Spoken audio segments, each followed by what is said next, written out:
After the mountaintop success of Christmas in the Creek, now comes the Valley, Town Hall, and anything can happen, and most likely will.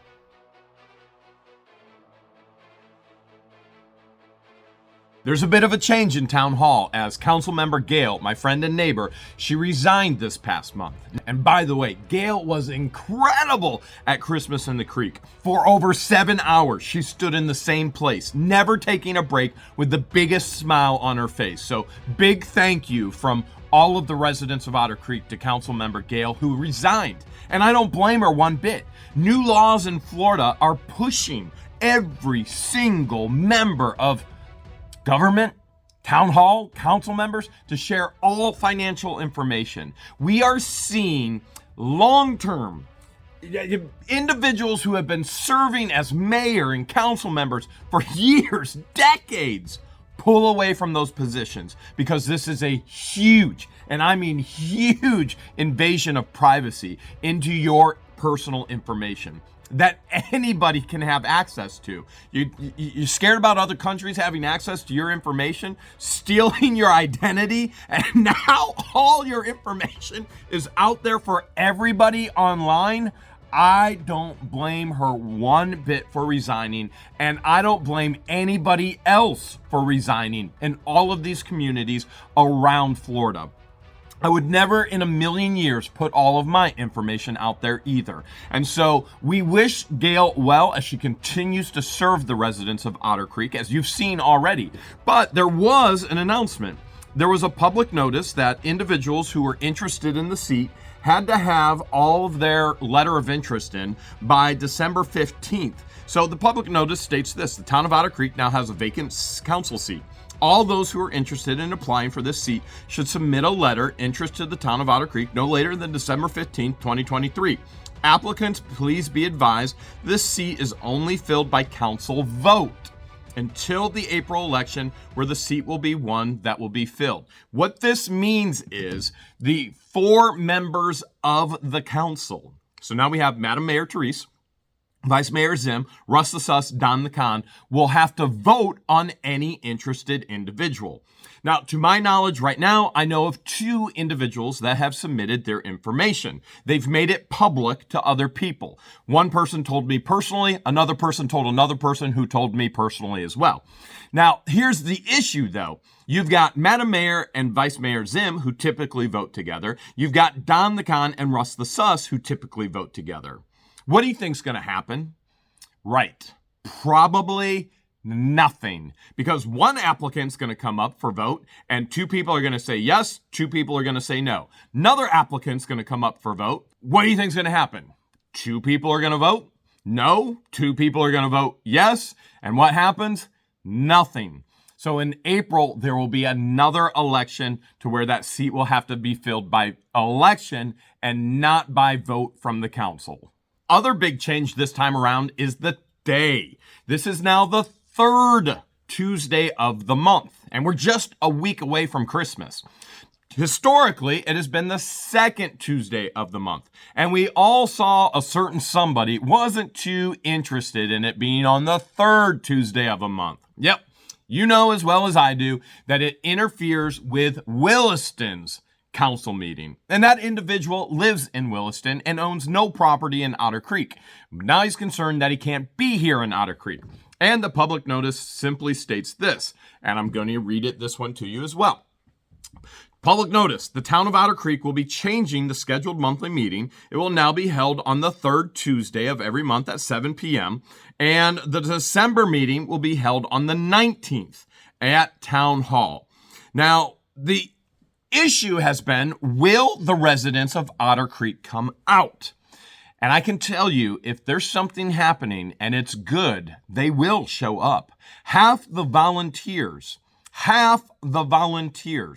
of Christmas in the Creek, they were residents of Otter Creek. Wrap your mind around that. That is 1/4 of the town residents were here serving the community. That was huge. It was such a blessing. It was such a big deal. If there's something good going on, the people are going to show up and respond. This is the danger now, because now you got to go back to these town hall meetings that make us hit our face with our palm and just shake our heads and go, oh my goodness, do we have to go back to the bad in Otter Creek? I don't want to, honestly. George and I have talked a number of times that once the lawsuit with Otter Creek is done, that we don't want to film the meetings anymore. As a matter of fact, we've stated this before. It was not us who started filming those. It was particular other people that started filming those. And it wasn't until the needed accountability for us that we started to film them. And then other people jumping on board, trying to replicate, trying to do what we do, ride coattails and things along those lines. We don't want to continue to do it. And yet there is that aspect that the residents of Otter Creek may need is a, I think it's, maybe it is a need. I mean, you'd have to ask the residents of Otter Creek personally whether they need us there to film and need us there for accountability. But I do know that there are many that would want us there to continue that added accountability. Let's dig into the actual meeting. I've got the agenda right here. I'm going to share it with you. So, Town of Otter Creek, Council Meeting Agenda, December 19th, 2023, 7 p.m. All right. Mayor is going to do the call to order, the pledge, and the roll call. And remember, Madam Mayor has been doing the roll call because the lack of maturity on some individuals' parts, Russ The Suss, into actually stating that he was here and with his name, and now she's changed things up. Literally having to babysit. And I can only imagine being in that position and doing such good. Madam Mayor has done such good for this town. Do you realize Madam Mayor was out helping direct traffic and park in the rain for hours upon hours upon hours in this community, serving not only Otter Creek, but Levy County and those who came from outside of Levy County and those who came from outside of the state of Florida. Madam Mayor was out there in the rain, flood waters, caring for those people. That's the quality of our mayor. She's absolutely incredible. And there were no accolades and there were no celebrations for what she was doing. And though I would want to celebrate what she has done because she's been so good to the people, and now she has to babysit somebody who should be doing what she's doing, somebody who should be helping this community grow. So she's got to do the call to order, the pledge, the roll call. Then we have the approval of the agenda and the bills. Now remember, they're getting all these bills ahead of time. They can come up to a week, maybe it was 5 days, and they can come and get their packet at Town Hall. Belinda, Mrs. Claus, oh my goodness, Mrs. Claus will have that present ready for them. They can come pick it up early. They can literally go in and talk to Belinda, Mrs. Claus, about everything that's in that packet so that all of their questions are honestly answered beforehand. Do you think they do? Nope, we've yet to see it happen yet. What we have seen is a tremendous amount of dysfunction in the actual meetings because they're not taking their responsibility for the people seriously. So now we've got the meeting agenda, we've got the bills, approval of the minutes.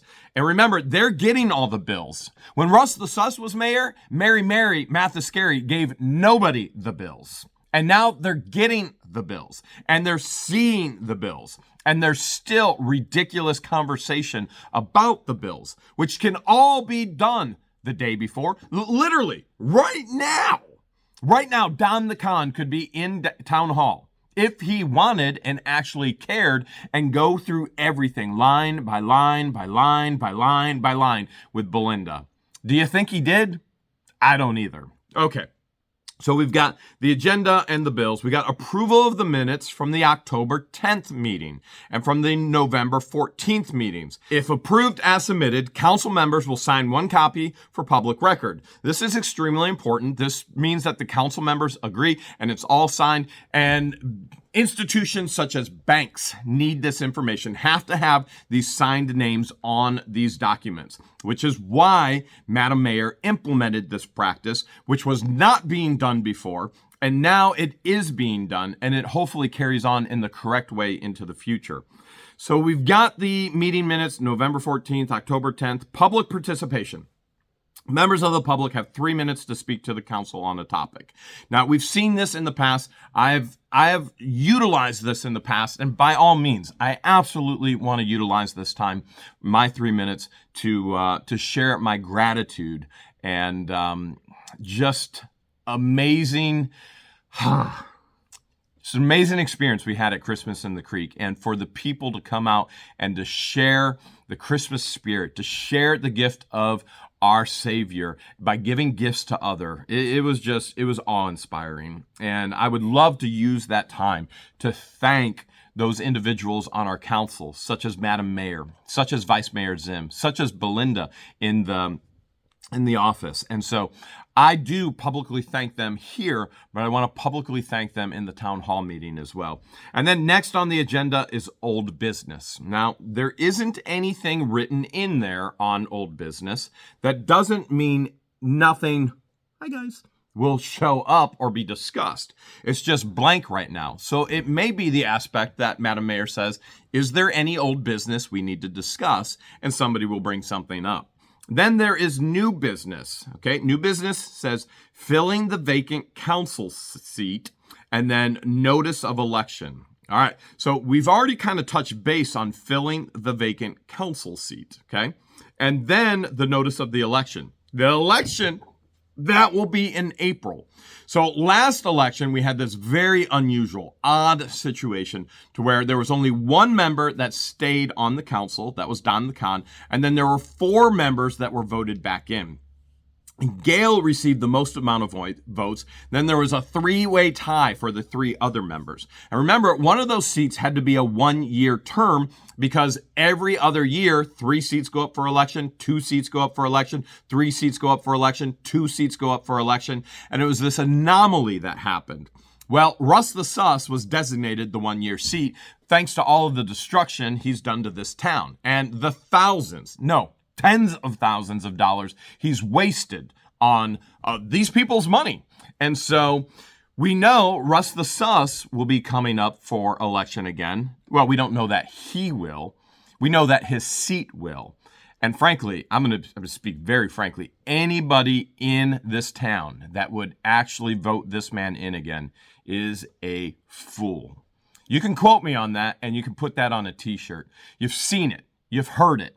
And he's cost you tens of thousands of dollars. He has destroyed this town and the people. We also know Don the Con's seat is coming up as well. And then because of Gale stepping down, that seat will go up for election again. So at a bare minimum, there will be 3 seats coming up for election. And so this is the notice of election. Now remember, the new law is implemented in Florida, and that starts at the beginning of the year, January 2024. Now, I honestly believe that Florida has done this very intentionally and very purposefully to flush out or filter out these small towns and councils. And it's working. There are people everywhere saying there is no way, that is a complete and total invasion of my privacy, that I'm going to share every financial aspect of my life with you and allow it to be online and allow it for the world to see it, not only here in the United States. China can see it and Russia can see it and you name it. They all can grasp your information. And there are long-standing members of towns that are no longer going to serve. And there have been news articles all over the place. And the reason is all the same, this new law. That is the only reason. They'll say, I love the people, I love the town, I love serving, but this new law is a complete and total invasion of my personal privacy. And I agree 100%, especially when you live your life so publicly and you are a public figure when you are in a town council. You are a public figure. Privacy becomes a premium, right? So for George and I, when we live our lives so publicly online, our privacy becomes a premium. The gates are locked right now. The doors are locked right now. Privacy becomes a premium in our life when we open it up to so many. So I understand completely where this aspect of there are people who are stepping down who have served so faithfully in so many other capacities, and yet they're going, no more. No more. And there are others who aren't going to step up to the plate because they're going to say this is a tremendous risk. And it is. It is a huge, huge risk to have all your financial information, all your personal information out there on the internet for anybody around the world to find and to see and to use any way they want. Identity theft, and it can keep going on and on and on and on. So to find individuals that actually be interested in serving is going to be a difficulty. And this is what's going to happen. You're going to see a tremendous amount of small communities unincorporate. You literally are watching and seeing the state implement new laws to unincorporate them. And one of the things that the state is trying to do is squash out corruption. And where does it happen most? Well, you can say it be in a big city, or you could say it be in a small town. Big city is just on a bigger volume. Small town, it goes unnoticed. But if the state comes in and says, whoosh, and washes it all out, then all of a sudden, okay, now we get rid of the small town corruption. We can focus on the big city corruption. All right, next thing on here is department reports. We have administration, maintenance, parks and recs, public safety, and water. So we know administration, that's typically Belinda. She's the one running the day-to-day operations. Maintenance, that'll be Richard. And then Parks and Rec, and I just talked to Richard. I said, Richard, did you come on out to Christmas in the Creek? He goes, I saw the line and I knew I wasn't getting anywhere. And so he did see the line. And there was a long, long line. Parks and Recreation, well, right now, we really don't have a park or recreation. I mean, the biggest recreation thing was Christmas in the Creek for the town. Public safety and water, that'll be Vice Mayor Zim. I do not believe that the filters are hooked up yet. And we'll find out on meeting night. But I don't believe the filters are hooked up yet because the water is still, well, it's still green. And so that is a huge issue, and hopefully that gets corrected here soon. And I know he's working to correct all those issues from the previous administration. We also have announcements here on the agenda. Children's Food Table every other Friday at 1 o'clock, 12/22/2023 to 1/5/2024, 1/19/2024. Sign up for email water bills, which George and I have. We've signed up for email water bills. And we're going to be able to pay our water bill by just clicking a button online now. Oh, that's going to be incredible. The Wakasasa Water and Wastewater Cooperative meeting is January 17th. That's bringing fresh water into Otter Creek from Bronson, going all the way to Cedar Key, and then taking all of our sewage that way back to Bronson as well. And we look forward to that. And George and I have decided that we will not do a new build on a house on the ranch property until that's all implemented. We will wait for that. And there are other issues involving that as well, figuring out what direction the council is going to go. Obviously, we are anti-Russ The Suss. And if at any point he has his hands in anything, we are not okay with that. We have other issues as well, as you're well aware, if you've seen in the past in the videos. And you can see all of that in the Otter Creek playlist. We have public comments again. Members of the public have 3 minutes to comment on any items, issues discussed at this meeting. And the public is encouraged to visit Town Hall during the scheduled business hours, leave comments in the drop box to Town Hall at any time to be reviewed, addressed, and added to the next agenda if necessary. And then at the end, it's adjournment. And so we're looking forward to hopefully a good town hall meeting after an incredible event in Otter Creek. Otter Creek is on the map. You know it, I know it. And it was pure magic what happened here at Christmas in the Creek. There's no doubt that Christmas in the Creek, Otter Creek has had a huge impact around the world, and the world cares about Otter Creek.